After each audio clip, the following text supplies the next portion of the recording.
Welcome everybody back into NerdSesh. As always, I'm Carson Breber and alongside me is Logan Camden. And today we are going to be previewing the NFL Conference Championship games. We are down to the Final Four. We are also going to talk at the end of the show about the head coach hirings that we've seen around the league. We'll be giving our thoughts, grading all of those moves. But Logan, of course, we have to start with previewing these games, and we will go in chronological order, which means we will save the best for last, in my opinion. Starting with Eagles-Commanders, Logan, what's the first key that really stands out to you in this game? So to set the table for how we've been doing keys throughout the playoffs and how I'm going to structure my keys today, I am doing this from the perspective of the underdog. The underdog to me in this game is the Commanders. Yes. And so all of my keys are going to be focused around everything that needs to go right for them to win this football game. So my first key is very similar to a key I had for the opponent of the Eagles last week, and that's that you have to limit Saquon Barkley in Philly's front's effectiveness. Saquon right now is number one in playoff rushing yards per game. Granted, that's only minimum 2 games played. That's in a single playoff run, to be exact. Historic stuff. And so he's also one of 9 players in NFL history with 2,000 rushing yards in a single season. And you see his impact last week. You cannot allow those explosive runs that are going to break open this game and put you behind. And it's also vitally important that you force the Eagles, and this is a part of another key that I have, to rely on Jalen Hurts. Those are my first 2 really big keys for the Commanders' defense. You need to slow down Saquon. Obviously, easier said than done. But you also have to force the Eagles to win on the back of Jalen Hurts. You have to force Jalen Hurts to make throws for the Eagles to win. And Philadelphia fans and Jalen Hurts supporters were not happy with me after what I said about them last week and how critical I was of Jalen Hurts. But in my opinion, this is the worst quarterback in the remaining playoff field. I like all the other quarterbacks unequivocally more. The guy he's facing in this game, Jayden Daniels, and it's not even close between him and Mahomes and Josh Allen. Those are by far the 2 best quarterbacks in football. Quite possibly more importantly, Jalen Hurts is dealing with nagging injuries. He hurt his left knee versus the Rams last week in the divisional round. He dislocated his finger in Week 18 against the Giants, and he was concussed in the last head-to-head meeting against Washington when we saw Kenny Pickett come in and relieve him. But Hurts has not been good. Last week, as I mentioned, he cost the Eagles 8 points single-handedly versus the Rams. He took the Eagles out of field goal range twice, and he took a really costly safety. All of that isn't on him. I agree. The Eagles' pass protection wasn't great in that game. But Patrick Mahomes would have to bear that responsibility if he did something like that. Josh Allen would have to bear the responsibility. And that's the thing that I struggle. I'm going to hold you to that standard. You know, everybody wants to treat Jalen Hurts like he's a top 10 quarterback on the planet or a top 5 guy. Well, if we're going to do that, I'm going to hold him to the best quarterback in the world standard. Mahomes isn't going to take those sacks. He's going to get rid of the football. Josh Allen is not going to take those. I don't care what the circumstances are like in front of him. Those quarterbacks limit negative plays better than anybody else, and Hurts has been really, really bad at it. And I get it. Maybe he doesn't cost them 8 points in that game, right? Maybe Jake Elliott comes on there and misses both of those field goals like he misses extra points. The point being is he took them out of even having a chance at attempting to get those points, and that's what's really important. And I think he's hurt them in these first 2 weeks, and they have won in spite of him. But I'm holding Jalen Hurts to a Super Bowl standard, and in my opinion, the best way to beat the Philadelphia Eagles, it has been the same way all year long. You slow down Saquon, and you make Jalen Hurts beat you. Those are my first 2 big keys. You got to limit the effectiveness of this running game and Saquon and this offensive line, and you got to make Jalen Hurts beat you. I think you hit the nail on the head at the end there, which is that we're holding Hurts to a Super Bowl standard. Personally, I think it would be insane to hold him to the standard of a top 5 or a top 10 quarterback like you were saying, because he's just not that. But is he playing well enough to win a Super Bowl with what is clearly the most talented roster in football, with what is clearly the best remaining defense in the field, and with what is the best offensive infrastructure remaining in the field? When you consider the offensive line, when you consider the run game, when you consider the talent in the receiving room, Hurts just has to be good enough to win in that incredible situation. And he's raised some legitimate questions in recent weeks about if he is going to be able to do that. The Eagles are better equipped to win without elite quarterback play than any other team in football because of all of the massive strengths that they have that I just laid out. But I think that you have to be concerned about what you've seen from Hurts as of late, because we're talking about over his last 5 games, not including the Washington game when he got hurt early, he's only averaging 130 net passing yards per game and under 5 net passing yards per attempt. I mean, the passing attack outside of the Steelers game has been completely anemic over this final third of the season. And the crazy thing to me was seeing people really create this false equivalency between the Hurts performance and the Allen performance this past weekend, or the Mahomes performance, because those guys didn't have gaudy numbers. I don't know how you overlook the negative plays and the fact that you're losing 50 plus yards of offense with the sacks that Hurts is taking. And this wasn't the best performance in terms of pass protection from the Eagles offensive line, but Hurts also just holds that ball way too long, man. It's been probably his biggest issue as a quarterback. I believe he had the longest average time to throw in football this regular season. He doesn't process the game quickly enough, and he's not a special creator out of structure. Of course, he can make plays with his legs, but he's a limited passer. He's a limited decision maker, and he is going to take some of those sacks when he holds the ball for too long, especially if you have questions about his mobility. Hurts was second this year, 3.13, only behind Lamar with 3.14. And Lamar, it's a different beast, right? I mean, obviously Hurts is mobile, but again, he's not close to the sort of creator when things go off schedule that Lamar Jackson is, obviously. The one thing that Hurts hasn't done since the very early weeks of this season is turn the ball over, though. And I think that Washington is so outmatched and is going to struggle to stop the run so much that they probably do need Hurts to give them 1 or 2 in order to win this game, because I do think that Philly can just run their way to a pretty good offensive day. Not a great offensive day, but you saw even this past week, the offense got nothing going through the air, but they had 3 explosive run plays, 2 Saquon, 1 Hurts. That was their offense for the day, and that was enough. They're just that great on the ground. Saquon is having that great of a season. This is the best offensive line in football as well. But I went on Joel Moran, our friend from Pick a Side's show, and he said that he was basically thinking Saquon is the guy who has the most to gain from an Eagles Super Bowl win in terms of legacy. And he was talking, you put that resume up against like a 1998 Terrell Davis, it's one of the greatest running back seasons ever. It really is, to have 2,000 yards in the regular season and then to follow that up with what is on pace to be one of the great running back postseasons ever if he sustains it. Like, it is historic what he's doing. And he destroyed the Commanders in their 2 matchups this year, man. 296 yards across 2 games, 5.4 yards per attempt, 4 touchdowns on the ground. And this Washington run defense is bad. I mean, they're 28th in yards per rush attempt allowed. You look at what Detroit did to them on the ground. Detroit ran for over 8 yards per attempt against them. Goff just gave the game away with some really bad turnovers. That's what concerns me. Hurts has been very limited, but he hasn't made those killer mistakes with the turnovers. And Philly is just going to be so dominant on the ground versus this Washington run defense.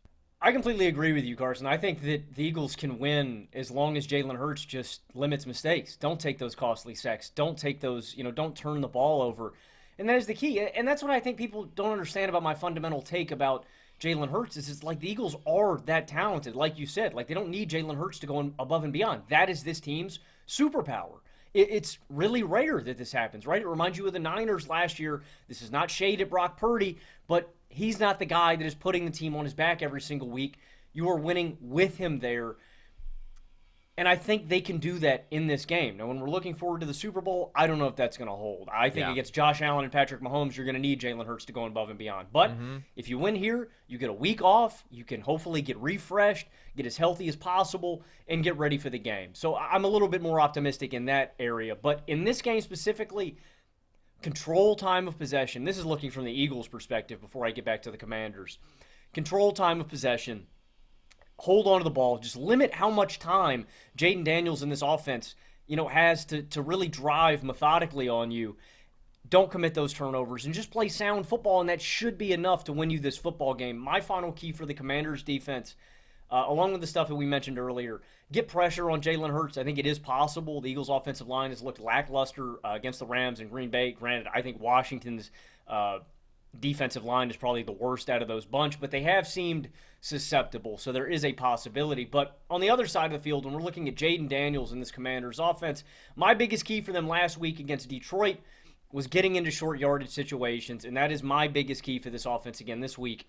The number one fourth down offense in football this season. The number 6 third down offense in football this season. This team is really good in short yardage situations. The way they weaponize Jayden Daniels and Brian Robinson Jr.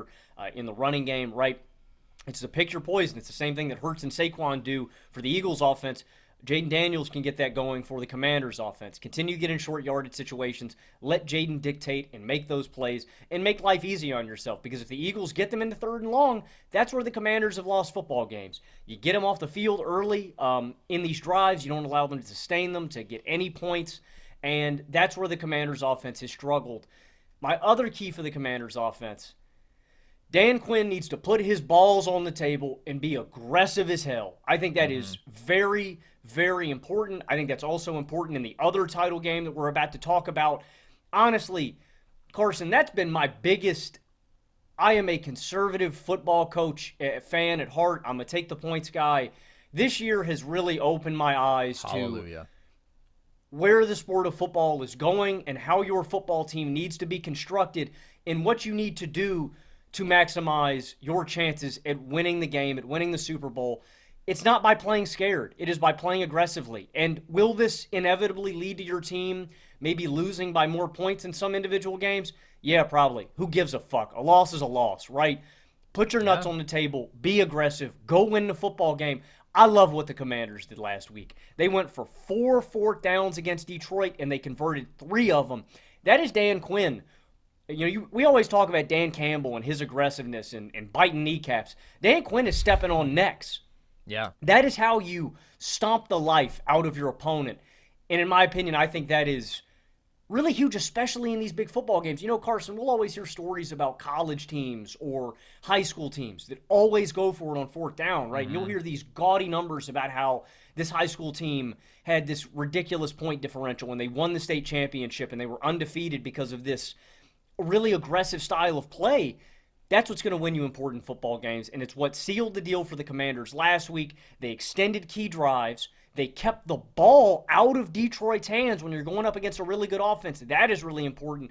Most importantly, they manufactured more points. The NFL is moving away from the old school defensive football, ball control. Don't get me wrong. You can win a lot of games like that. You're not going to win every game like that. And when the stage is this big, when you're dealing with high-powered offenses, you got to score points. This is a points league now, and the Commanders have been aggressive all year. They've been really successful in those situations. I just think you have to be as aggressive as possible. At this point, the Washington Commanders are playing with house money. Why not be aggressive? You were the 6th seed. You were dead last in your division last year. You were in the NFC title game. It is one of the most improbable, awesome football stories of my lifetime. Balls to the walls. There's no reason to play scare football. And I think the Commanders need to be the more aggressive team. And anytime they can keep pushing the bill, I think they should do it. I totally agree, and I fully expect them to. This has been the second most aggressive fourth down offense in football after only the Lions, and it was the most successful fourth down offense in terms of their conversion percentage. They were 20 of 23 in the regular season, and it makes me so happy, Logan, to see that you have come around to the good side here, because there is such a problem in terms of thinking in sports in general of just blindly abiding by the conventions, especially because people are so afraid to take risks because they know that people will hyperfixate on their mistakes if they're unconventional, right? How many times do we have the fourth down discourse, or have we had it in terms of the national media conversation over the past few years? Especially about Dan Campbell and the Lions. Look at how they lost.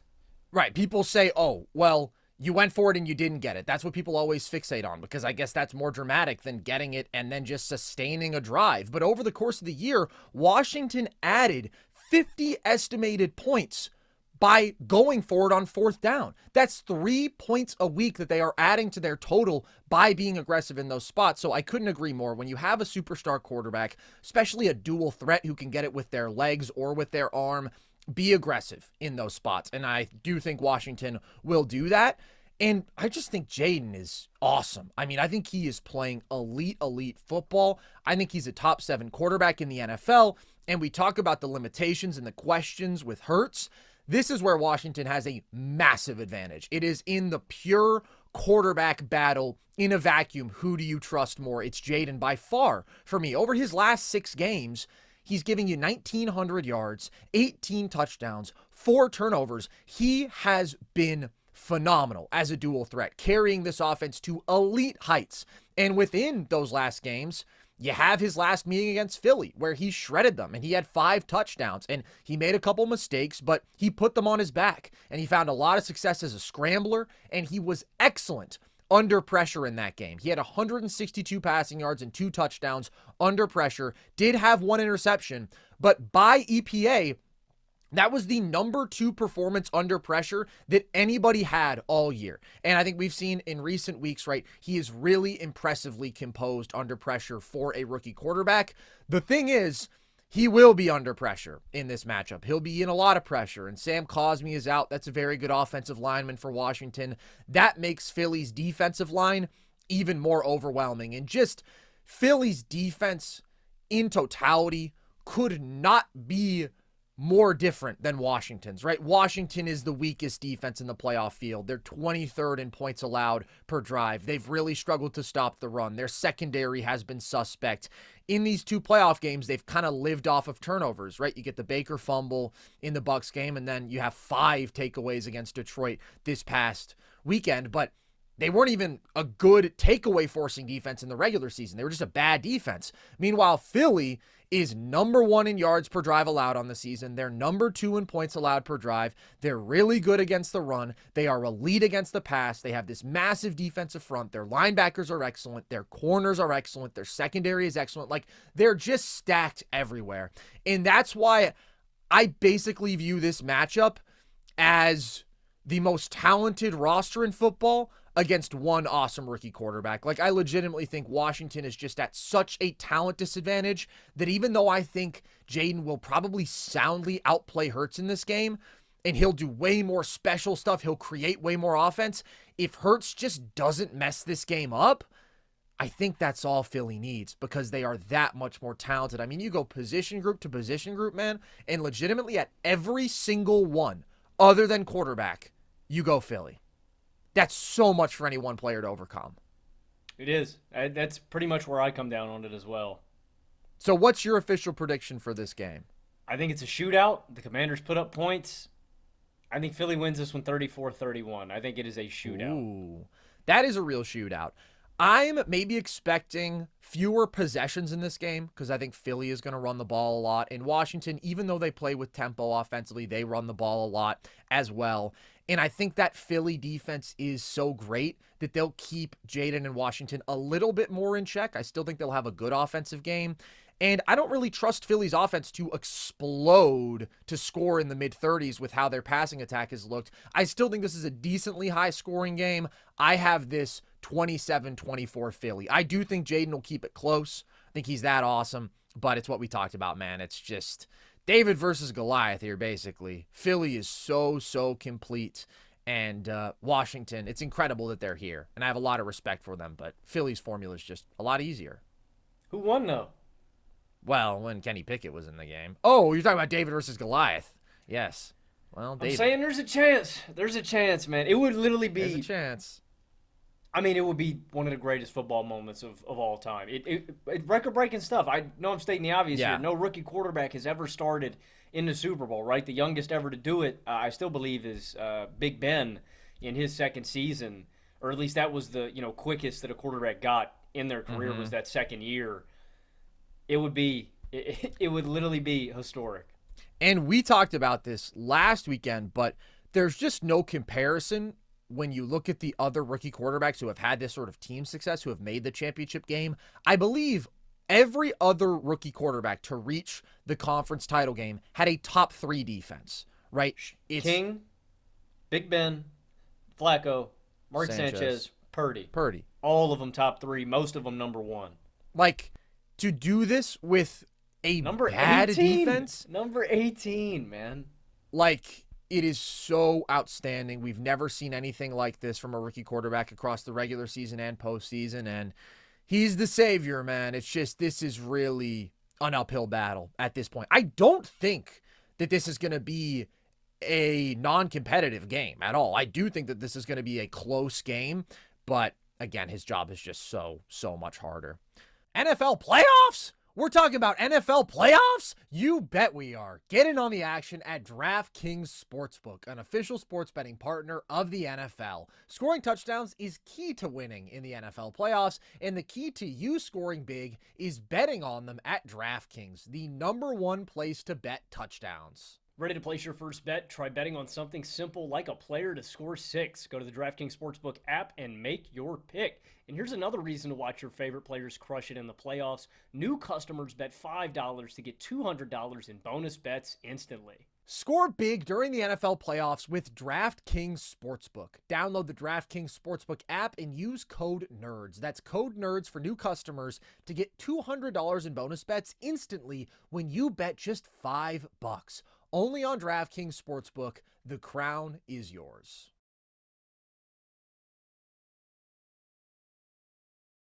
Let's talk about the AFC title game, Logan. You got my Buffalo Bills taking on the Kansas City Chiefs. I said last week that the Bills game against the Ravens felt like the biggest of the Josh Allen era, even though it wasn't the AFC title game.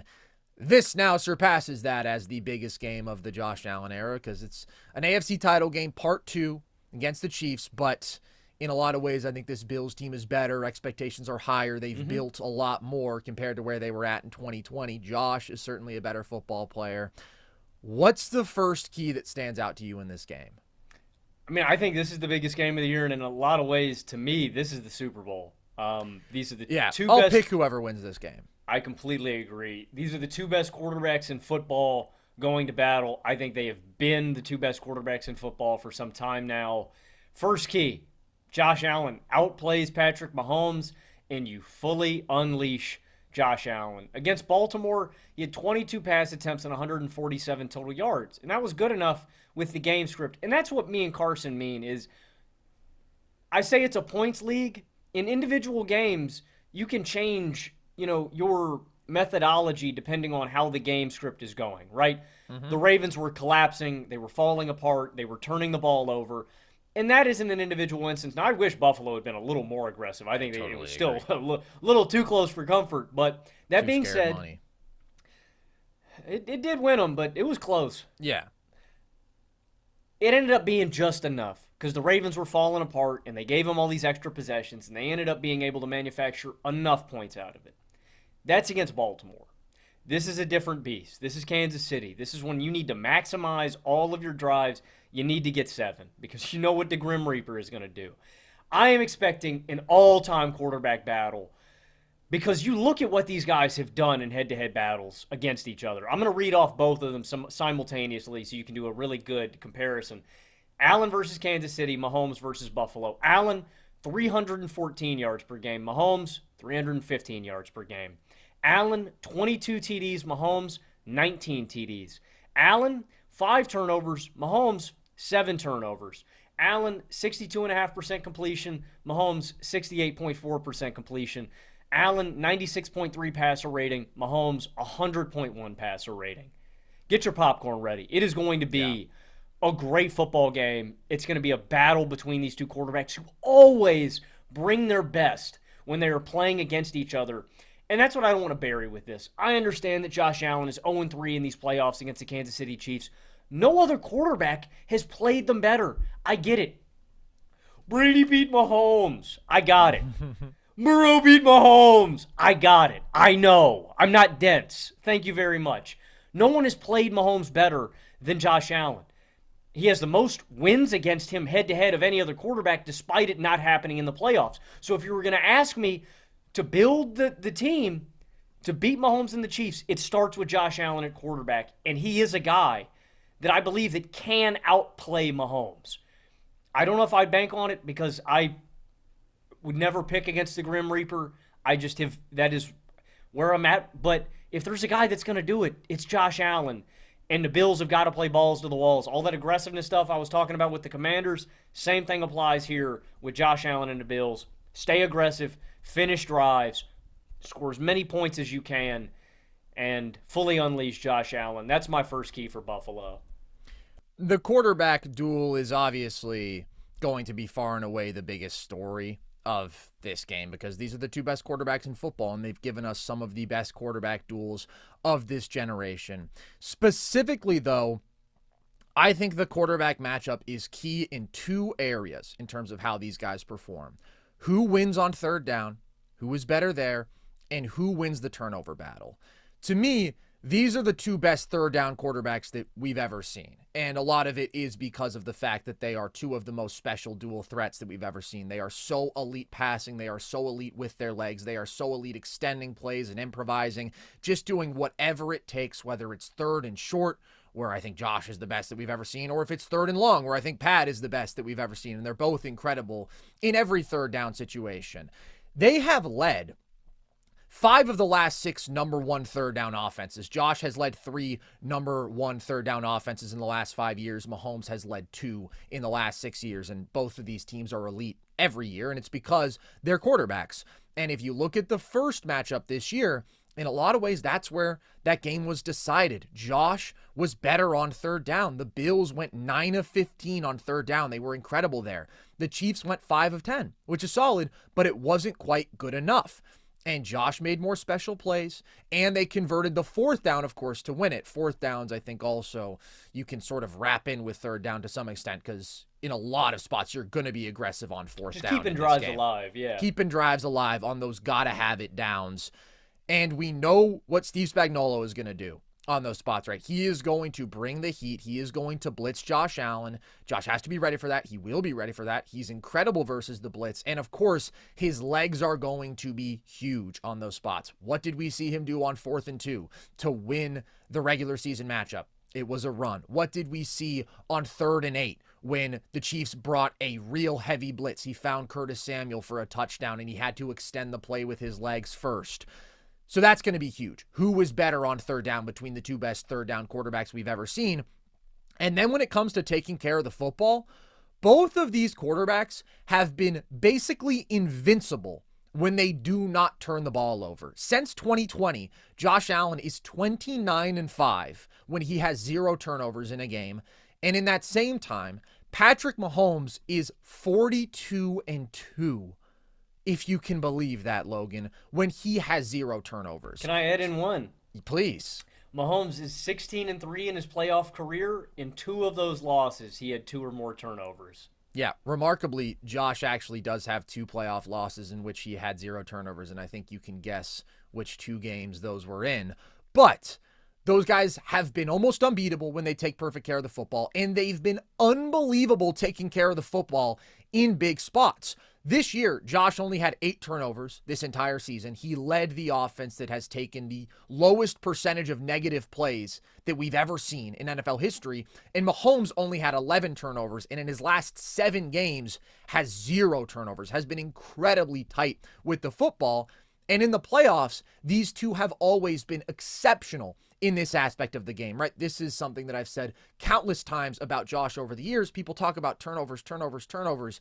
And this year, well, he didn't turn the ball over at all in the regular season, but always in the playoffs, he has been phenomenal at taking care of the football. These two are the top 2 all-time leaders in passing touchdown to interception ratio. There, Josh is number 1, Mahomes is number 2, and total touchdown to turnover ratio. There, Mahomes is number 1, Josh is number 2. They're also number 1 in total total yards per play or total yards per game in the playoffs, and touchdowns per game in the playoffs, and least turnovers per game in the playoffs. Yeah, man.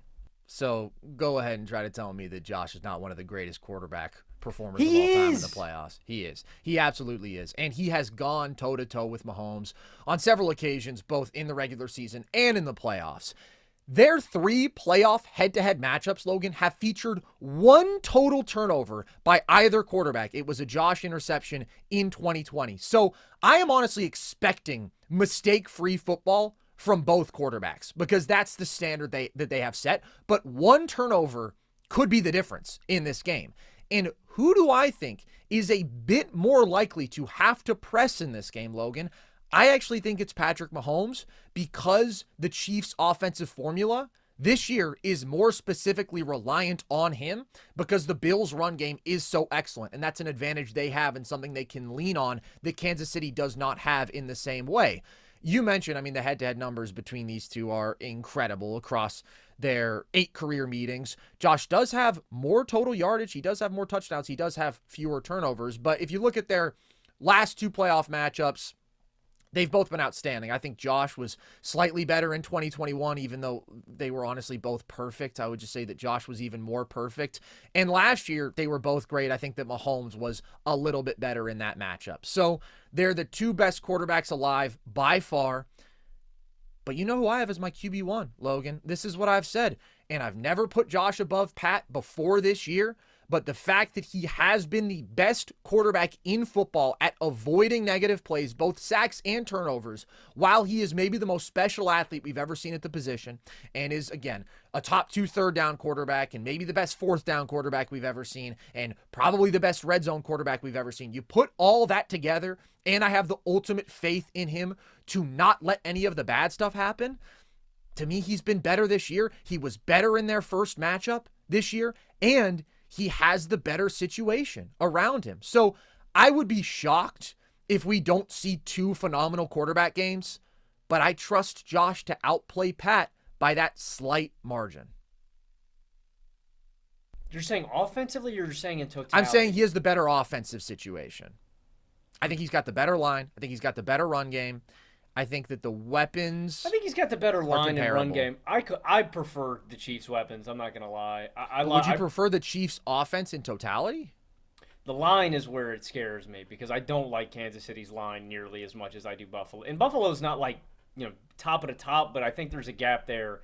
I do think it's there's a really good offensive line. There's a gap in the running game too, yes, for sure. Just with effectiveness. The big difference, and also, just the Bills' offense, wire to wire, has been better this year, right? I like an offense that was averaging 3 points per drive. The Chiefs are 10th in points per drive. I do think I prefer the Chiefs' skill guys at wide out and tight end, though. Just the Kelsey, Hopkins, Worthy connection. I think I prefer those guys, but it's very close. That's fair. I think the Bills' offense in totality has been better end-to-end, and personally, I think the balance that they have with the run game and the line, that to me is more significant than what you can argue is an advantage in the weapons for Kansas City, but I don't think it's a big advantage because Bills' weapons are deep, they're balanced, they're not relying on any one guy. It's just been a dominant offense overall. It has. When we flip sides of the football, when we're looking at this from the other perspective, one more key that I have for Buffalo when attacking Mahomes specifically, I would try to pick on Joe Thuney a little bit on the outside just because that's not his natural position.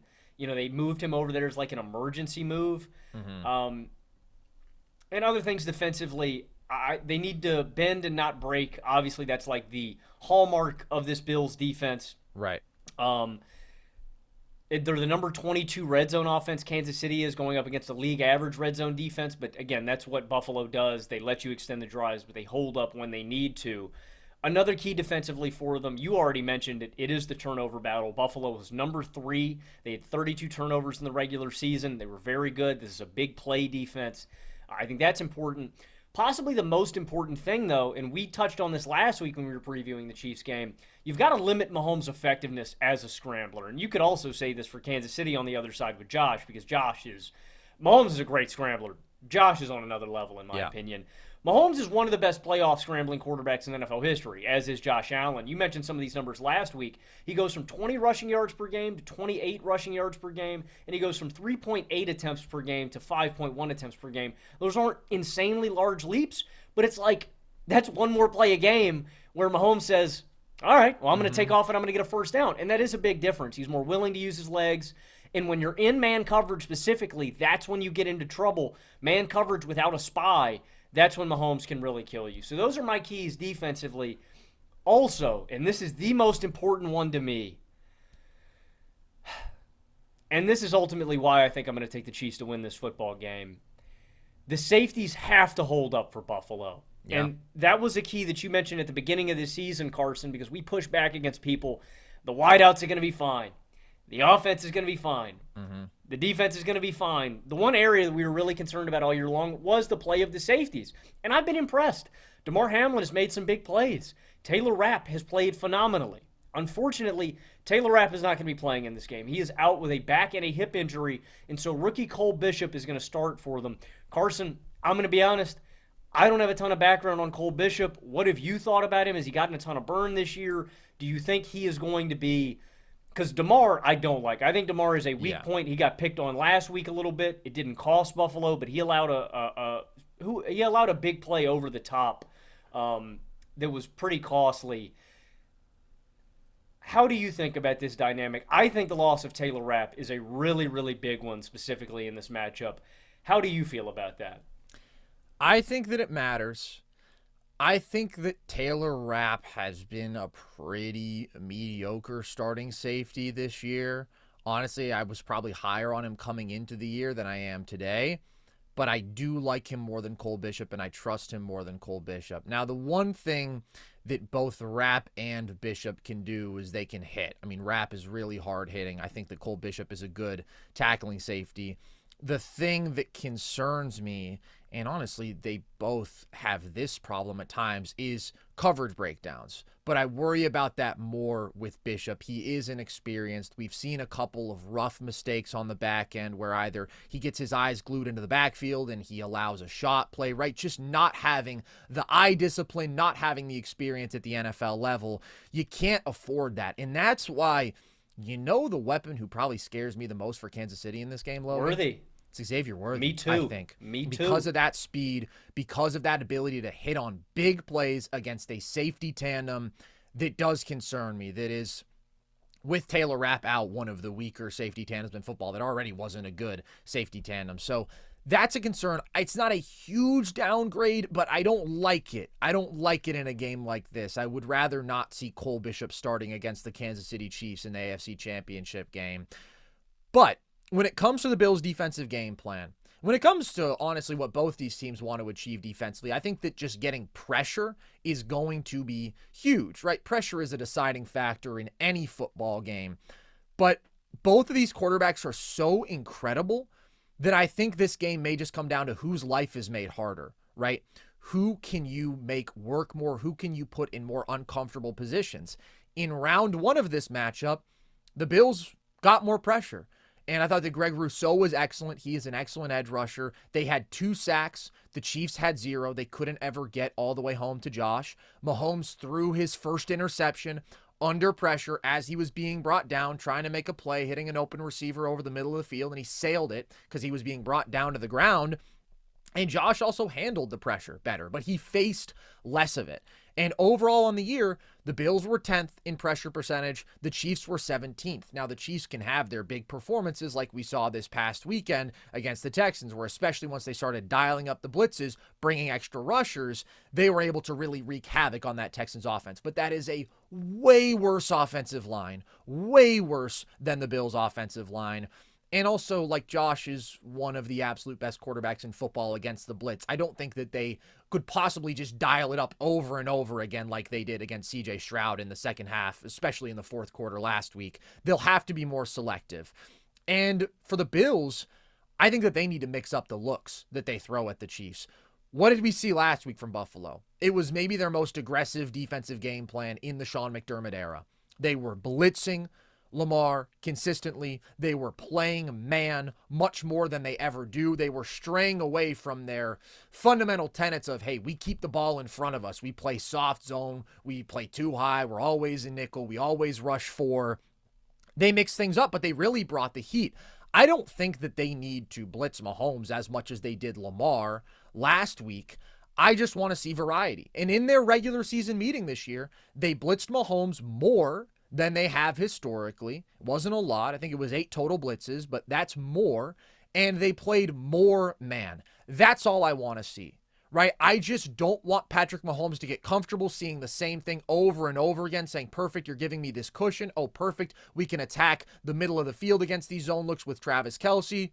Bam, there we go. I'm comfortable. You have to try to make one of the best quarterbacks of all time, uncomfortable. You have to give him variety, and historically, McDermott hasn't done that. But last week, even though they strayed away from it on the final drive against Lamar, which frustrated me, showed me a willingness to be flexible that is encouraging and I think is important again this week. Are there any weak points? I know I mentioned Tooney earlier. Are there any weak points or guys you want to attack or guys that you think are primed to have a big game specifically in this matchup on the front, or a guy that you think needs to step up for the Bills in this game, specifically getting pressure on Mahomes? Yeah. I think that you look at the entire front, honestly. Mm-hmm. I think that Rousseau is the guy who has the most potential to be a game breaker in this one. Ed Oliver, I think, has a tougher matchup just because the interior of that offensive line is so good. And you also, do you lean on, you were mentioning that soft zone earlier with the Bills. I think they need to play aggressive on both sides of the football. Yeah. Where do you come down on that?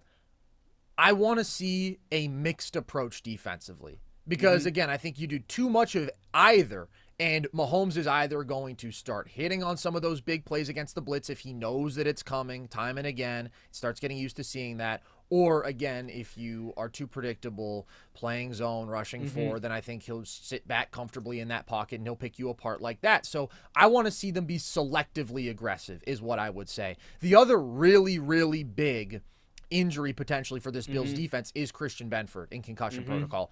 Bigger than Rapp. Significantly bigger just because he's such a better player. And if you are going to try to blitz more, to play more man, you need to believe in your corners. And with Christian Benford out there, I believe in the Bills' corners. I think they have one of the best corner trios maybe in three football. Yeah, I was going to say.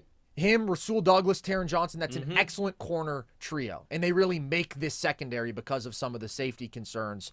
That changes if Benford can't go, and we just don't know his status. He was a non-contact participant, but he hasn't been cleared of concussion protocols. So, to me, his health determines how aggressive you can be if you're the Bills. I would like to see them be more aggressive than they've historically been against the Chiefs, less aggressive than they were against Baltimore last weekend. I agree with that fundamentally. I got two more questions for you. Okay. I've got answers, buddy. I've got a lot to say about this game. It's maybe the most I've ever thought about a football game in my life. How do you slow down Kelsey? Kelsey, they actually covered really well in the first matchup. I think the challenge now is that there are such superior weapons around him, right? Because Xavier Worthy really started to break out in the Bills game. And since then, he's been a different football player. Up until that point on the year, he'd kind of been a non-factor. Now he's become a much more consistent weapon. And obviously, Hollywood Brown has gotten back healthy since then. So I don't think they'll be able to sell out on Kelsey like they could, right, when this just was a less imposing group of weapons around him. I expect Kelsey to have a better game than he did in this past matchup. But like I said, I think that I'm probably more concerned about Worthy just because of that game-breaking speed, because he already played so well in this first matchup. He had 61 yards and a touchdown against the Bills, and he should have had another 40-yard catch. Just couldn't get his feet in bounds on what was honestly a pretty routine catch. So Kelsey is the guy who, when it comes to a third down, gotta have it. Like, you have to be locked in on. And I think that Matt Milano is a good coverage linebacker. I think that he and TB, that's a pretty good coverage linebacking duo. But Kelsey has historically had success against the Bills. He has. They played him well earlier. I think he'll have a better game, but I don't think that this is going to be nearly like last week in that it's Kelsey. I think it's going to be a much more evenly distributed passing attack for the Chiefs. And just broadly, I think that the play of the weapons in this game is going to be huge for both sides, because in the first matchup, neither of these teams were at full strength. The Chiefs didn't have Hollywood Brown. The Bills won that game without Dalton Kincaid or Keon Coleman. And receivers just have to make plays in this game, man. Because I went back and I rewatched last year's game. I also rewatched the 2021 divisional game. So I went through a lot of heartache over the last couple of days. A lot of like, holy shit, Josh. But also a lot of, damn, fellas, how did we not win this one? But in that game, there were more plays where the Bills receivers let him down than I remembered, right? In my mind, what has really stuck is, of course, Bass missing the 44-yard field goal and Stephon Diggs dropping one of the throws of the year that was just right there in the breadbasket, and he just dropped it. But it was more than that, dude. There was a beautiful deep ball downfield to Sherfield, by the way, in multiple big targets to Sherfield in that game, which does make me feel good about the group of weapons that the Bills have going into this game, because clearly it's deeper. But he had a ball right in his hands that he dropped. He had another ball that was there where I think he was honestly being held on a deep shot that he got a hand on and didn't connect. James Cook dropped a walk-in touchdown. But on the flip side, Mecole Hardman also fumbled on the goal line for Kansas City. So you have both receivers letting their incredible quarterbacks down in that game last year. I have the ultimate faith in both of these quarterbacks. They just need to not be let down by their teammates. I do feel like both of them have clearly better receiving cores than they did last year in this matchup. Specifically for the Bills, when I look at their passing attack and how I expect their weapons to perform, Trent McDuffie is one of the elite cover corners in football. He just doesn't move me that much in this matchup because, as I've said time and again, nobody is more impervious to facing that one elite top-end corner than the Bills, because whoever he's on, if he blankets him, fine. They don't have a conventional number one. The ball goes to who is open. You have depth, and so you're never forcing the ball to any one player. I will say, if Amari Cooper doesn't have McDuffie on him, I would trust him, and I would maybe test some one-on-ones there, because in the first matchup, he had two big chunk plays where McDuffie was not on him, and he really just ran good routes, made great plays on the ball. But again, they're not going to force the ball to anyone. And then what I think is the advantage for the Bills in terms of their weapons and how they match up with this Chiefs defense is that the Chiefs have really struggled to cover tight ends this year. They have the most yards allowed to tight ends in football. That bodes very well for a Bills offense that has two very capable, good receiving tight ends in Dalton Kincaid and Dawson Knox. Kincaid, the better of the receiving tight ends, who wasn't available for the first matchup. So they just have so many options. I really think the Bills will have a successful day through the air, and I'm not concerned about the weapons at all, even though I know some people might look and say, oh, well, they don't have that one-star guy. They haven't all year. They've been dominant through the air all year, and I think that they can do that again. And then for the Chiefs, I think that they're honestly going to have a good day through the air as well. The Bills are normally one of the best defenses at limiting explosive passing plays, but Worthy is a unique challenge. And as we've talked about, they're down Taylor Rapp. It's a pretty good receiving core, all things considered. It is, with Hollywood Brown out there. And I do think that the Chiefs will find success. I also think the Bills are very well equipped to defend pass-first offenses if they are fully healthy, or if Benford is on the field at least, right? This is what they do. They are a pass defense much more than they are a run defense. And the run games between these two teams is maybe the biggest difference in this matchup to me. You briefly mentioned this earlier. Yeah. And I hate doing this to you. Are you still scared of Tyler Bass? It's a good question. I mean, it's Arrowhead. It's probably going to be really cold. Probably going to have a lot of wind coming in. It's a good question. And it's a fair question. And the only reason I bring this up, guys, because I know you could make this for any team, for any game. It's just specifically when we're looking at this matchup specifically, when the margins are so tight every single game between these teams. That's why we're talking about all these little mini details, because it is so close between these two teams, and any one of these receiver drops a crucial pass, right? Yeah. And we saw it against the Ravens. The Ravens and Bills are really close. Mark Andrews, little things like that really matter, and Tyler Bass is one of those little things that leaves me feeling a little bit antsy about Buffalo. I get it. Like I said, he's missed 10 kicks this year. He's missed as many extra points as he has field goals. He's probably been the worst extra point kicker in football off the top of my head. And last year, he was 2 of 5 on field goals, right? And really struggled down the stretch of the season. Missed 2 field goals against the Steelers, which didn't matter. Then he missed the big one to keep the season alive. So that does concern me a bit. And I'll tell you the other thing that concerns me for the Bills before I get to what I think is their greatest strength in this matchup that I feel like I've kind of buried because we've been yapping about this game for so long and I haven't really gotten to it yet. But coaching is a huge key for the Bills. And I certainly like Andy Reid and Spags more than I do the Bills coaching staff. I think I've made my feelings on Sean McDermott clear over the years.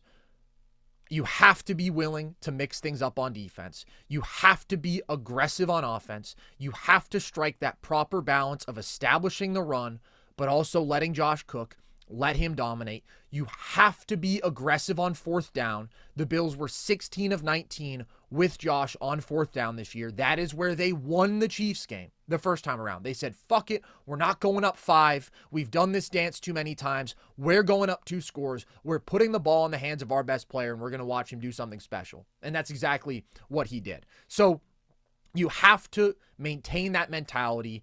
You have to just coach well situationally. You can't waste timeouts, which is a concern that I do have with McDermott.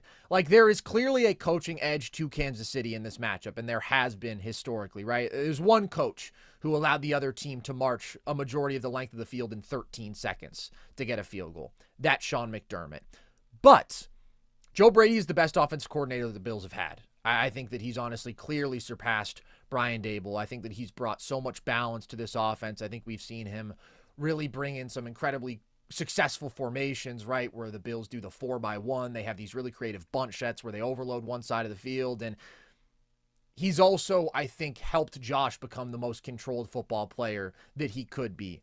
So I like Brady more than I've liked the historical offensive coordinators and play callers for the Bills.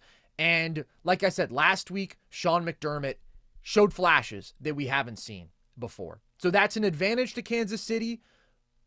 But dare I say, even though some parts of last week were frustrating, I feel better about this current configuration of the Bills coaching staff. I'm racking my brain trying to figure out this massive big advantage. Is it Josh's? Is it Josh's running? I don't. It's the run game, period, dude. That's where I think. I mean, that's what I'm. I don't You know. don't agree? I think that's advantage Chiefs. I mean, the Chiefs have had the best run defense in the NFL all year long. Oh, I see. You're talking about their run defense. Their run defense is excellent. Well, you know who actually had the number one run defense? You're talking about purely offensive. I'm talking about run game to run game. Okay, even factoring in the defensive matchups. Pacheco and Hunt are middling. They don't get a ton of push up front in the middle. This isn't an exception. That's why that is why I disagree. Just because I think the Bills are not that I think the Chiefs are gonna. I don't think either of these teams are really gonna be able to run the ball effectively, except for Josh Allen and Mahomes. And Allen has a distinct advantage there. I just think they almost cancel each other out. I don't agree with that. Now, the first time in this head-to-head matchup, the Chiefs did a phenomenal job of defending the run. The Bills running backs carried 19 times for 49 yards. It really was Josh who carried the ground game, and the Chiefs have a great run defense. They're 7th in rushing yards per attempt allowed. They have just bottled up running backs this year. The single player who they allowed the most rushing yards to all season was Lamar. He was the only individual to clear 90 yards. It's a quarterback, obviously. So, yes, the Chiefs are very, very good there. The Bills are an excellent rushing attack, though. On the year, they were 2nd in rushing EPA per play, and we have seen them lean on the run game over the last 2 weeks. 77 rush attempts to 48 pass attempts in the playoffs. Now, that balance is too far in the direction of the run for my liking, and I do need to see the Bills be more aggressive through the air this week than they were against Baltimore, and I think they will be because I think some of that was game script. You have a big lead. That game was about taking care of the football. The conditions weren't great, et cetera, but they have to let Josh do more. But look at what they did to Denver on the ground, right? That was a matchup where they said, okay, we think we can run the football, and they shredded them. Look what they did to the Ravens in the first half. I get it that they slowed down significantly on the ground in the second half, and they should have thrown the ball more after the Ravens had some time to adjust. But I think they had a 99% success rate on the ground in the first half. I mean, they were just grinding down the best run defense in football. So I get it. Kansas City is really good against the run, but I definitely think that the Bills will have more success running the ball this time around than they did in their first matchup, because that was one of the Bills' worst games on the ground all year. And their run game is just much more potent than Kansas City's if we are going to compare offense to offense. Chiefs run the ball a good bit. They like to run on first down. They like to pick up 3-4 yards if they can, so they get it to second and manageable or third and short. Like, that's really their intent when they run the football, but they have no explosiveness on the ground. They're 29th in rushing yards per attempt. That just doesn't scare me if I'm the Bills. Like, last week was the biggest possible test for the Bills' run defense. and maybe the bottom line numbers don't look great, I was pleased, especially with how they defended the run in the first half. In the second half, they started getting moved on more on the ground, but that to me was an encouraging performance. And that's against the Ravens, right? I mean, so many tiers above the Chiefs as a rushing attack. So that's why I think the Bills' offense is just more balanced because of the line, because of the run game. That gives them an easier path to win. You said it. I've said it. I do need to see the Bills be more aggressive pushing the ball downfield because this is a game where Josh is going to have to be great. And you are still at your best with the ball in Josh's hands. And I believe in this weapons group. Like, I think that it is great that you can run the ball well if you're Buffalo. That's an important weapon to have. Don't overuse it, but it is a stabilizing factor. It is something consistent that they have, along with the elite quarterback play and the elite passing attack that I don't think Kansas City has in nearly the same way.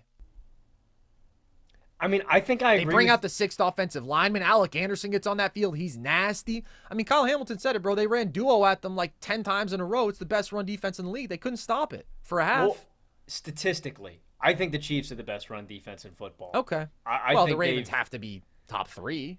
The Ravens are up there, but I think the Chiefs are a different beast entirely. And that's where Really? I think I agree with your sentiment broadly, like against a league average football team, right? I just think the Chiefs are a different beast. I think Josh is going to have to be the bell cow if you're going to get stuff done. I don't think there's a better group, man, with Jones and Karlaftis and these mean-ass SOBs up front. The Chiefs bring it. I don't know. I don't know if either team is going to be able to run the ball effectively. And honestly, Carson, if you're asking me what team I expect to run the ball more effectively between the tackles with running backs, I would take Kansas City. Wow. That's shocking to me. You guys just have a small defensive line, and a lot of guys have been able to run the ball. And I'm not saying either group is going to be really, really effective, but I think the Chiefs will be marginally better. I have so much faith in this Chiefs defensive front. The Chiefs clearly have the better run defense than the Bills by a lot. I just think the Bills' rushing attack is so much better than the Chiefs' rushing attack. I think they've got the best running back out of the group. I think James Cook is better than Pacheco or Hunt. Clearly. And I think they've got better depth with Ty Johnson and Ray Davis. So I do agree with that. And they've got the significantly better offensive line. And, Logan, I mean, you mentioned it, right? I do think that the Bills will be more successful running the ball conventionally than you do. But also, Josh has gone crazy with his legs against the Chiefs. 55 rushing yards per game against the Chiefs. 56, buddy. You shortchanged him one. Like, that's insane. That is insane. So I do think there's no question that when it comes to 3rd and short, 4th and short, goal line situations, right? Josh's legs are going to be a massive weapon, and obviously the scrambling is always going to be there. If you don't have a spy, if you are blitzing and he's able to evade a free rusher, like, he can reel off some really big plays with his legs. So I view that as a bigger advantage for the Bills. It's a reason that I think the Bills' offense is clearly better. Last key, because we have talked about this game thoroughly now. It's pretty simple. It's home field advantage, man. I mean, Patrick Mahomes is at Arrowhead. Patrick Mahomes has not lost much at Arrowhead. He's 13-2 at home in the playoffs, and he is 2-0 versus the Bills at home in the playoffs. However, overall, Josh Allen is 3-2 at Arrowhead. I get it. It's different in a playoff game, but it's always incredibly difficult to win in Kansas City. He has done it more than anybody else. He also played the best game of his career and maybe the best quarterback game I've ever seen at Arrowhead in the 2021 divisional round. So that's an advantage for the Chiefs. But I just think the Bills are the better football team. I think that they are the more balanced, superior offense. I do think that they have the better quarterback right now, but the bigger edge to me is what they have in the trenches, what they have with the run game. And defensively, yes, I think the Chiefs have the better defense. I don't think this defense is as great as last year's was for Kansas City. And this is a good defensive matchup for Buffalo. They played Kansas City well the first time around. I don't think that they can punish them physically in the way that a Baltimore could. Obviously, this Bills defense right now does have Matt Milano in better form. But really, this comes down to which offense do I believe in more? And I believe in the Bills offense more. I think that they are harder to stop. I think they've proven that all year. I'm going Bills 30-27. These teams are going to put up points. I guarantee you this goes down to the wire. It always does. But I don't think that this is going to be like a 2021 divisional, right, 42-36 level shootout. And part of that is both of these teams now just want to control the ball more. Their offensive identities have become more about running the ball, more about controlling the ball, not giving it away. I don't know that we see a ton of possessions in this game, but I think they're going to score on a high percentage of their possessions, and I trust the Bills just a little bit more. My score prediction is very similar, but I don't know. I just kind of come down on the other side of a lot of your debates. I think the Chiefs have the better quarterback. I think the Chiefs have the better coaching staff. I think the Chiefs have the better defense, and they're at Arrowhead. So I've got Chiefs 29-27. Oh, very similar score. If this does come down to a Tyler Bass field goal, you best believe I am going to be very nervous. Very nervous. He made a 50-plus yarder last week, though, so that's good. That's something to bring into this game, some positive momentum. But look, Game man. Game of the year, man. Said it going into last week. The Bills are now playing in their 4th game of the year. Maybe their 5th if you include the Rams game. Chiefs #1, game of the year. Lions game of the year. Rams game of the year. Ravens game, going into it, thought it'd be the game of the year. Still very entertaining. Wasn't the highest quality game, in my opinion. Wasn't the most entertaining. This real game of the year. You and I, Logan, we've been on the opposite side of this debate for a long time now. I mean, I said after the first Chiefs game, if these teams face in the playoffs, I'm taking the Bills. I believe in the Bills more. The only matchup that's really concerned me for the Bills was the Ravens. And then Zay Flowers was out. I said, okay, I'm taking the Bills to win this game, and I'm taking the Bills to win the Super Bowl, and I'm going to stand on that. I think it's a good matchup for them. With my journalism hat on, I bet on.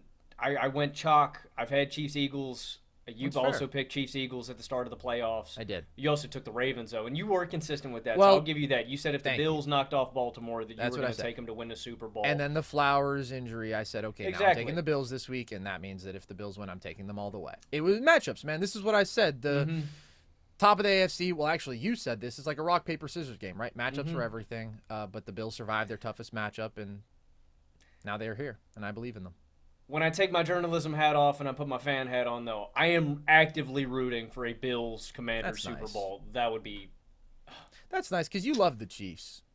You were doing some primo Chiefs glazing. I do like the Chiefs, but you did. I would rather watch the Chiefs finally freaking lose and Josh Allen or Jayden Daniels get a Super Bowl. It's good for the sport. That's the good timeline, and then dark timeline is Chiefs-Eagles, too. Yeah.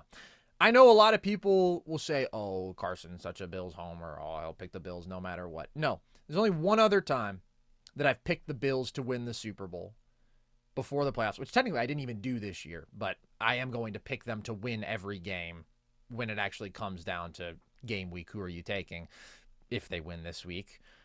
The only other time was 2021. So I don't pick the Bills to win the Super Bowl every year, man. I've said it twice. 2021. I thought that was a really, really great team, and we know what happened. If you don't, that's the 13 seconds game, which I don't wish to relive. It's as close as you can possibly get. Close as you can possibly get. I do think that this team is better, though. I think it's the best offense. I think that it's the most controlled, complete offense, and I think it's the best Bills team. I think it's the best version of Josh. I think it's the best Bills team in a lot of ways, and I think that they are well set up to knock off the Chiefs. A lot of people are picking the Bills, though, which I don't know. I don't really like that. I kind of like the mojo of everybody take the Ravens. Feels like when people get too high on the Bills. It's voter fatigue. It's like last year when people were taking Baltimore, in my opinion. Well, I don't know. Baltimore had the better roster last year. Will the Chiefs win every single year until the end of time? Personally, I don't think so. Touchdown Logan, you Chiefs. do think so. Touchdown Chiefs. Logan, you do think so. I don't. I think that this is a year where the Chiefs are somewhat vulnerable, and I think the Grim Reaper, he's sharpening that blade, and he's starting to knock on doors, man. Yeah, Josh Allen is the Grim Reaper, buddy. Yeah, he just knocked on Lamar's door. Now he's knocking on Pat's. Let's talk about these head coach hirings, Logan. We'll go rapid fire through the league. The Chicago Bears hire Ben Johnson. What would you grade this? A+. Bing. Yeah. Ben Johnson, I've loved every interview I've heard from the guy. He seems really grounded, but he also seems really deliberate, and he knows what he wants to. He's experienced. Like, he knows what he wants to get out of this football team. He's been in a lot of different football situations, and he's won. Right? That's the most important thing to me, is that he has made this Detroit offense elite. And he's going to get paired up with a really good quarterback immediately with skill position talent. And I don't think the Bears' offense is that far away. Now, I do think we as the media, and me personally, I thought this was a much better situation than it was coming into Caleb's rookie season. I drastically underestimated how bad this offensive line was. That being said, you don't need to get any more wideouts. You've got Adunze, you got DJ Moore, you got Keenan Allen, you got Cole Kmet. It's like, all right, well, we've eliminated the need for skill position talent or quarterback talent, so now we can focus on the really important positions, invest heavily in offensive line this year, and go to work. And I think as long as the Bears do that, as long as they nail personnel, this is a team. The NFC North is going to be really, really nasty and grimy for the next 5 years. Like where it's the Lions, now that they have lost 2 coordinators. What I'm saying is that a really great football team is going to miss the playoffs every single year out of the division, and you're just going to be sitting there at the end of the year going, and it could be just an injury or something really small that happens that derails a season. The margins have shrunk in that division. It's going to be really competitive. But bottom line, I like Ben Johnson's mentality. I like his scheme. I love all the creative stuff he did with Detroit. I think he is a brilliant offensive mind. And when we're looking at the most valuable archetype of coaches, that stuff I was talking about, being aggressive and scoring points, it's the most valuable archetype you can find in a coach. I think Ben Johnson was the cream of the crop when we were talking about this coaching carousel class, and the Bears went out and got him. And they got the quarterback, they got the coach, now figure everything else out. I think this is a home run hire for Chicago. I'm going to give it an A+ as well. I could not think of a type of candidate that I would prefer to pair Caleb with than the offensive guru, the great offensive mind, and to me, they've got the best one on the market. I mean, look at the most successful coach-quarterback tandems in the league today. Brady and Allen, Mahomes and Reed, right? Jayden and Cliff. The best thing that you can give a young quarterback, Bo Nix and Sean Payton. Oh, my God. Like, that one... That's the one that should really hammer it home for you. You give the rookie quarterback a great, brilliant offensive mind. That's the most valuable thing you can do for a rookie quarterback is get him a guy that is going to set him up for success. It is. Now, of course, the Bears are lacking in personnel in the trenches. They are desperately lacking, and that's something that Ben Johnson has had in spades. I mean, he had some of the best offensive line play in football in Detroit, and that allowed him to really establish this identity. We're going to run the football first. That's another thing that I think would take some burden off Caleb's plate if they could replicate anything remotely close to that. But that's going to require personnel improving first. But I do think that Ben Johnson is a very creative play caller. I think he's brilliant, and I think that Caleb is going to go to the moon. I mean, I think we're going to look at a breakout season next year. I think he's going to get significantly better. Look at what Ben Johnson was able to do with Jared Goff, right? I mean, he coached him to significantly better results than even Sean McVay ever coached him to. And that's Sean McVay. That's a great, great offensive coach. I think that this is going to be a great pairing. I think it's going to change the trajectory of the Bears franchise in a very, very positive direction.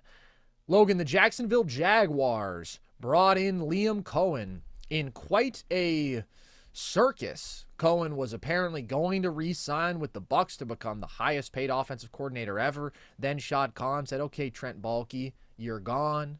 As GM, we're done with you. Then Liam Cohen said, okay, I'm interested. And then he got the job. What would you grade this? C-. Oh!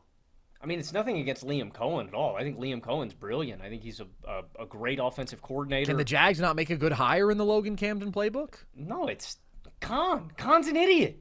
Shad Khan's a dumbass. It's like Jerry Jones. The Jaguars aren't going to win jack shit until Shad Khan's out of the building. The Cowboys aren't going to win jack shit till Jerry's out of the building. So, like, I love Liam Cohen. I think he's going to be a really good head coach. I think, like the same thought process I was just giving you about Caleb and Ben Johnson, it applies to Trevor Lawrence and Liam Cohen. Now, it's going to be tougher because it's like, damn, dude, T-Law's had a different guy come in, and, you're going to have to learn the offensive system and stuff like that.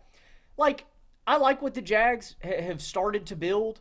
Trevor Lawrence is a phenomenal building block. I would have paid him all the money. I know some people push back against that. I'm paying that guy. You got Brian Thomas Jr. The rest of the infrastructure of this team blows. Like offensive line, defense, in totality. And Shad Khan sucks. I think he's one of the worst owners in the National Football League. So that's the only reason I don't grade this higher, is because I hate the infrastructure of the Jaguars organization, and it starts with the top down. I just don't like Shad Khan. Okay. But then, is there a hire they could have made that you would not have given a C minus? No.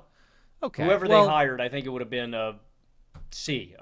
Somewhere in that C minus to C plus range. All right, I'm not going to view it through that lens. I'm going to say, considering the fact that they are the Jaguars and they've been a bad franchise, like, just how good of a hire is this, right? Okay. In a vacuum, I think it's a really good hire. I think that Liam Cohen is a really good coach. I also think he's exactly the kind of coach that they needed to bring in with Trevor Lawrence, as Trevor Lawrence tries to make the most of his potential, which obviously has not happened over the last couple years. I think Jacksonville has had one of the two worst coaching staffs pretty easily in football over the last 3 years. I think it's the Jags and the Bears that have just been absolute disasters. Doug Peterson has been terrible. Press Taylor was absolutely terrible as a play caller. So it's a huge upgrade from that. I think that Cohen was the second best offensive mind on the market. You look at what he did with the Bucs offense, how effective they were situationally, how productive they were overall, top More 5 scoring offense. Running the football finally. Running the football, leading Baker to a career season, although we already saw him take that step forward the year before. But I think that Liam Cohen is an excellent offensive coach. I think that that is far and away the best thing that the Jags could have gotten for T-Law. I'm really excited to see what they do, and I'm kind of expecting a T-Law bounce back next year. I am. I think that T-Law still has so much ability, and I think that he's going to tap into it more now that he's going from awful offensive coach to good one. I give this an A. The Jets, Logan, bring in Aaron Glenn. So that is the second Detroit coordinator gone. What do you give this? C plus. It's okay. Honestly, a lot of what I just said about Shad Khan applies to Woody Johnson too. I think Woody Johnson's one of the most incompetent owners in all of sports, and it's really hard in the NFL overcoming bad leadership and management and front office people. The reason I give this a C plus, it has nothing to do with Aaron Glenn. I think Aaron Glenn is going to be a really good head coach. He's a former cornerback for the New York Jets. Like, he has been within this organization. He has been with this city. You look at, and I know that the scoring numbers aren't going to corroborate this, but what he did with a really depleted Detroit defense at the end of this season was impressive. Like, eventually they ended up collapsing, but there's only so much you can make up for with, limited talent, and when you're so banged up like that. So this has nothing to do with Aaron Glenn as a coach, but to me it's a very lateral move.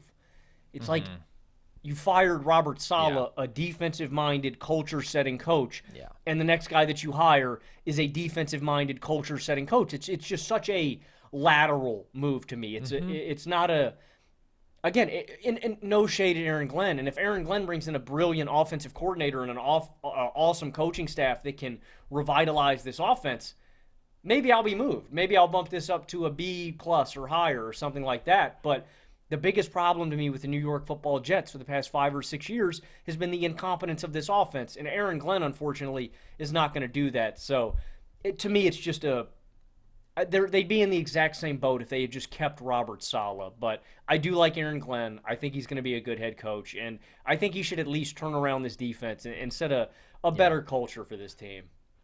I give this a B. I agree with a lot of what you said about it kind of being a lateral move from Saleh, right? You're going from a very good defensive coach, a culture guy, a motivator, to another guy who is basically in that same exact mold. I thought what Aaron Glenn did this year was incredibly impressive. I thought that the results that he was able to get out of a defense that started the year quite talented, but then was very depleted. Obviously, they had a very bad defensive showing against the Commanders. They just didn't have personnel at that point. He's very aggressive. I think we'll see how much he can vary his scheme and identity, right, depending on the situation and depending on the personnel. And in his first few years with Detroit, they were bad defenses, but he had really bad defensive personnel. I thought that this year definitely proved that he was worthy of a head coaching job. And I don't even know what you can do if you're the Jets. Like, can you bring in an offensive guy? What's the case with Rodgers? Is Rodgers going to freak out if you bring in anybody who isn't his buddy, who he can do ayahuasca with? I think Rodgers is gone. I don't think he's going to be on the team next year. I don't know. There's just so much uncertainty. I don't think you should kind of get going with, like, I don't think you should make any moves centered at all around Aaron Rodgers. at I tend to all. agree with that. But it's also like, who even would their offensive mind be elevating right now, right? There's no quarterback who they believe in, no young guy. I'm fine with this. It's not my favorite hire. I'll give it a B. This, Logan, is maybe the most interesting hiring of the whole cycle to me. The Raiders bring in Pete Carroll. Old man Pete off his couch. What do you give this? I give it a B minus. I like this move for the Raiders fundamentally. This has now made the AFC West a really cutthroat division. I read this earlier today. They're the only division in NFL history where every head coach has a Super Bowl appearance. Nobody else has ever done that. You've got Harbaugh, Andy Reid. Now you've got Pete Carroll, and you've got Sean Payton. So the division has gotten a lot more interesting. To me, I think the Raiders should be thankful that they got a guy like Pete Carroll. I think the Raiders' job, along with the Cowboys' job, is probably the least intriguing in football, just considering where the state of their franchises are. Like last year, I didn't even think it was that bad of a gig, right? Because at least on offense, you had a guy like Devontae Adams. Now you're looking at a team that has very, very little skill position talent, that doesn't have the quarterback, that has a mediocre, middling defense. Like, this is a team, and that is kind of what makes this interesting to me with Pete Carroll. It's like, I know Pete still has juice, right? Pete is a guy that loves football. He eats, sleeps, and breathes football, so I like this for him. He's got a lot on his plate. I mean, this is a complete turnaround that you're going to need from Vegas. I like their infrastructure more now that Brady is in the ownership group. Again, I just think Pete is going to have to be really committed. It reminds me of Dick Vermeil with the Rams signing when he was an older coach. It's just going to take a lot of commitment. And I think that Pete still has that fire that burns inside of him to turn this franchise around. Like, he loves football. There's just a lot of work that is going to go into making this Raiders team really, really competitive. So it's a B minus because I think that they're finally going to set the culture and set themselves up for the future. But I think this is a really, really long-term rebuild. It is. And that's why I give this a B minus too. I think Pete Carroll is a really good football coach. And I think that the Raiders have been the least serious organization in football for the last 20 years. I mean, they've been an absolute disaster. Ownership has been terrible. Mark Davis makes a fool of himself every time that he appears on camera. More than Cleveland, do you think so? Over the last 20 years? It's close. Which is close Super Bowl appearance for them. Just think about their legacy, man. I mean, it's basically been 2016 dudes who have a lot off the field issues. It's giving Gruden a 10-year, $100 million contract that he can't finish. Mayock and it's that disaster. Drafting Jamarcus Russell. It's consistently having some of the worst defenses in football.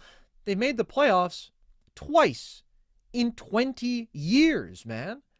It's incredible. And they haven't won a playoff game. So, yeah, I think that they've probably been the worst franchise in that time. And I understand wanting to bring in the ultimate professional because of that, bring in a guy who has built programs at the college football and the NFL level and has had so much success and is a culture guy, somebody who commands respect. I get all of that. It's important that the Raiders actually do start to check some of those boxes.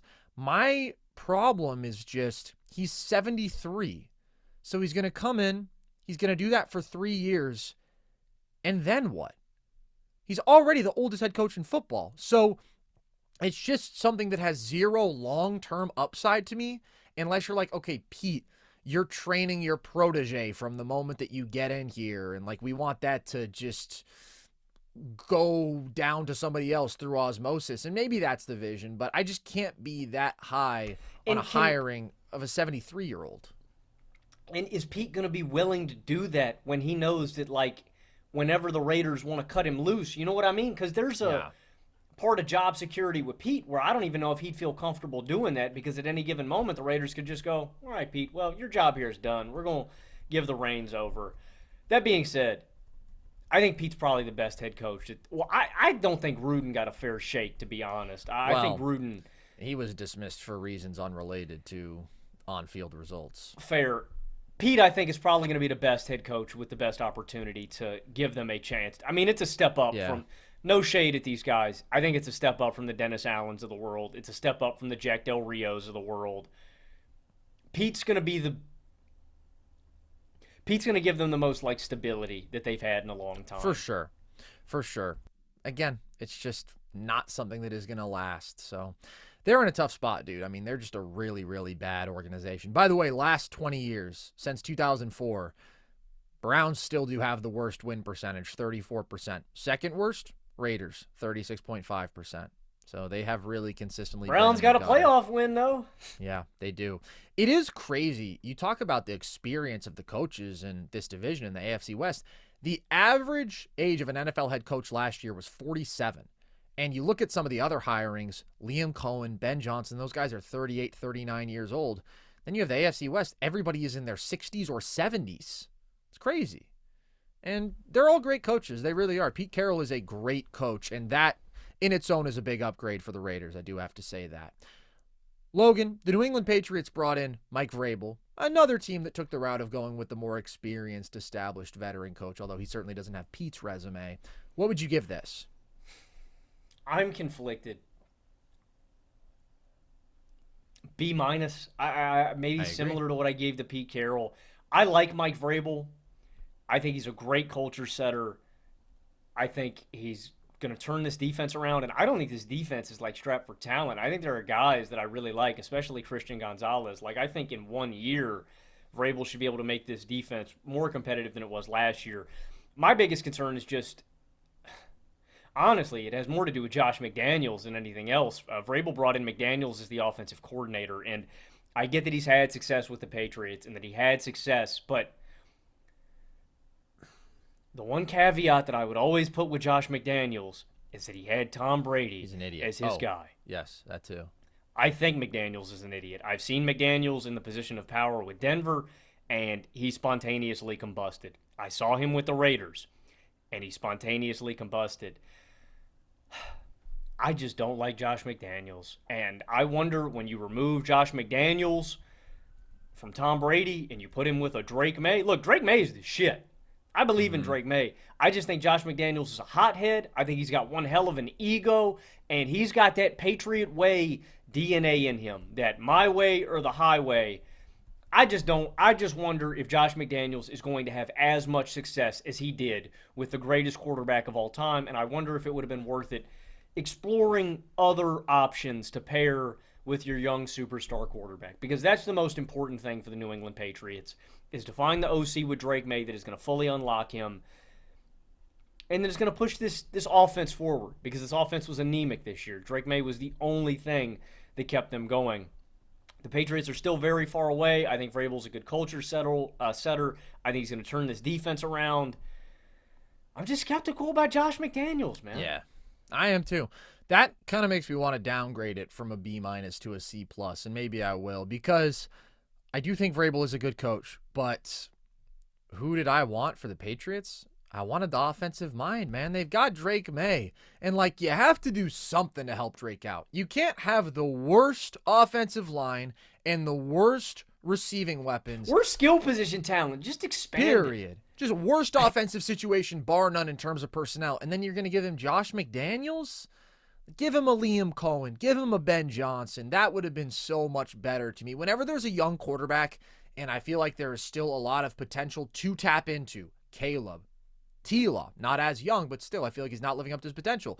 Drake May had a hell of a rookie season, but the numbers won't show that because the situation was disgusting. So it's not my favorite outcome. It's a decently high floor option. I just would have rather chosen a guy who was going to specifically elevate Drake May, who is the future of your franchise, and who wouldn't bring in Josh McDaniels. The most Patriots hirings of all Couldn't have been time. more Patriots, bro. Let's get fucking Matt Patricia in there. Let's Jesus find a role for him. He'll be our special teams coordinator. You're going to bring back the super raw, run the ball, play defense, former Patriots linebacker, and he's going to bring with him the ultimate recurring character in Patriots coaching history, and Josh McDaniels.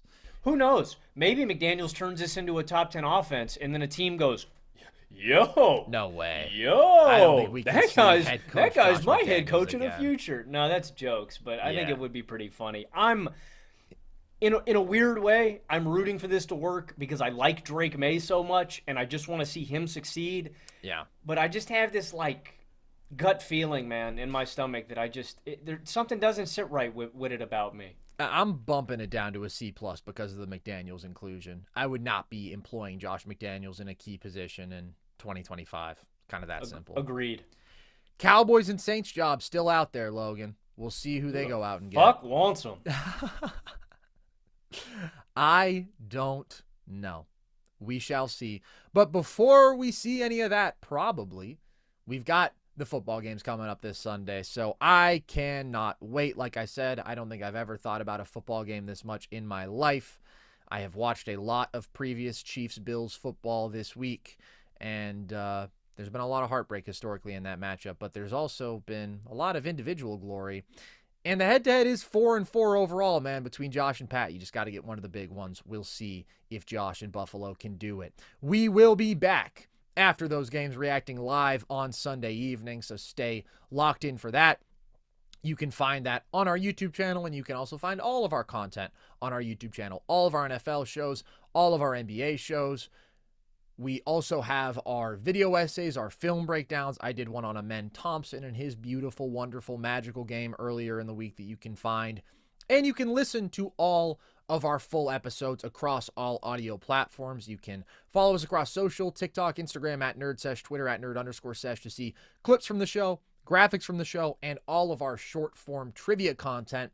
And you can join our Discord if you want. That is linked at the link tree that is across our social media bios. You can also check out our merch. That is also linked in our link tree and is at breakingtea.com. So with that, as always, appreciate you guys. I've been Carson Brabber. I have been Logan Camden. And this was NerdSesh.